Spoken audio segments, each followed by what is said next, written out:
Pak Presiden melihat SDM itu sesuatu yang sangat vital ya. Beliau selalu mengatakan bahwa kalau ke kalangan militer, Pak Presiden mengatakan good general think about operational taktik dan sebagainya. Jadi kalau general yang bagus itu bicara tentang taktik, strategi. Tapi great general yang lebih bagus lagi bicaranya logistik. Karena tanpa logistik operasi itu nggak ada artinya, nggak akan bisa jalan. Tapi ada satu yang lebih bagus lagi dari itu adalah who think about personnel. Jadi personal itu sangat penting. Oke. Iya, jadi kalau personelnya agak bagus mengawaki, tidak akan ada itu good general and great general itu. Jadi beliau ini dari dulu sejak beliau dinas di TNI selalu menekankan masalah personel ini. Jadi kenapa beliau mendirikan S1 Unhan juga begitu, ingin merintis kemampuan STEM, Science Technology di TNI.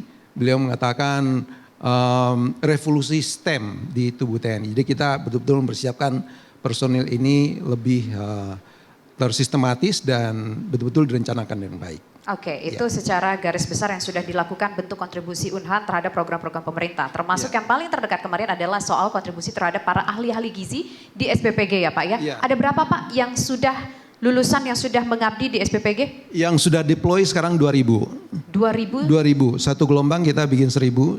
Kemudian ini sedang kita persiapkan lagi untuk 30.000. Jadi nanti bulan Juli kita sudah akan mempunyai 30.000 lagi sehingga jumlah total 32.000 sarjana penggerak pembangunan Indonesia yang nanti akan bergerak di desa-desa, di kecamatan untuk membangun Indonesia ini dari bawah gitu.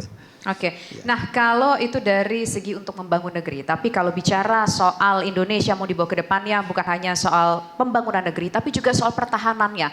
Negeri yang kuat itu harus punya kedaulatan, kedaulatan bisa terwujud kalau punya kekuatan begitu ya. Bapak melihat sekarang seperti apa kekuatan Indonesia di mata internasional mungkin. Tadi kita sudah sempat berbincang mungkin sedikit apa yang disampaikan oleh Wamenlu. Nah kalau dari sudut Bapak, pandang Bapak sendiri seperti apa? Kekuatan pertahanan Indonesia sebetulnya masih belum terlalu kuat untuk saat ini ya. Terutama dari sisi teknologi ya. Kalau untuk kekuatan manpower kita masih termasuk yang unggul itu jumlah pasukan kita, kemudian stok untuk kita mobilisasi personil cukup banyak karena kita negara dengan penduduk 280 juta lebih di Indonesia ya. Tetapi dari sisi teknologi alutsista kita masih ketinggalan. Untuk ancaman ke depan itu sebenarnya bukan hanya aspek militer tapi juga aspek non militer. Aspek yang militer itu juga ada yang konvensional, ada yang non konvensional. Makanya 2020 itu Bapak Presiden mendirikan S1 Unhan, ini sebetulnya meniru apa yang ada di Amerika. Di Amerika itu ada dua bentuk, satu ada West Point, satu lagi ada Norwich, gitu, yang pendekatannya akademik, gitu.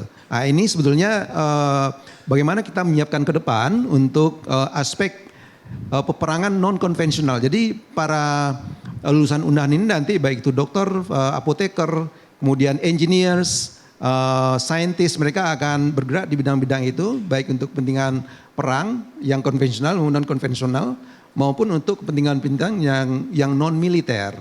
Jadi saya kira ini Bapak Presiden melihat ke depan ancaman yang akan kita hadapi itu seperti itulah yang harus kita siapkan karena yang ada sekarang di Indonesia di Akademi Militer itu tidak disiapkan untuk aspek-aspek non konvensional. Ya, ini yang harus disiapkan dari Unhan sendiri. Oke, dan Unhan siap untuk mewujudkan itu? Saya kira Unhan sangat siap, ya nanti tergantung kita bagaimana menyiapkan ke depan sampai mereka jadi betul-betul menjadi ahli gitu. Karena untuk bicara SDM ini kita tidak bisa setengah-setengah ya. Lulusan Unhan ini mungkin baru kalau yang kedokteran baru jadi dokter, mereka masih perlu spesialis. Ya. Spesialisnya juga nanti akan dilihat kepentingan untuk militer apa, kepentingan non militer apa, untuk biodefense-nya apa gitu. Yang engineers juga begitu. Lulusan matematika, lulusan biologi itu baru lulusan ilmu dasar. nanti kita harus mempersiapkan lagi untuk S2 dan S3-nya supaya betul-betul bisa ahli di bidang teknologi-teknologi kritis yang untuk pertahanan, cyber, Baik. drone, satelit, dan lain sebagainya. Oke, baik. Terima kasih Rektor Universitas Pertahanan, Legend TNI Joni Mahroza PhD. Dipersembahkan oleh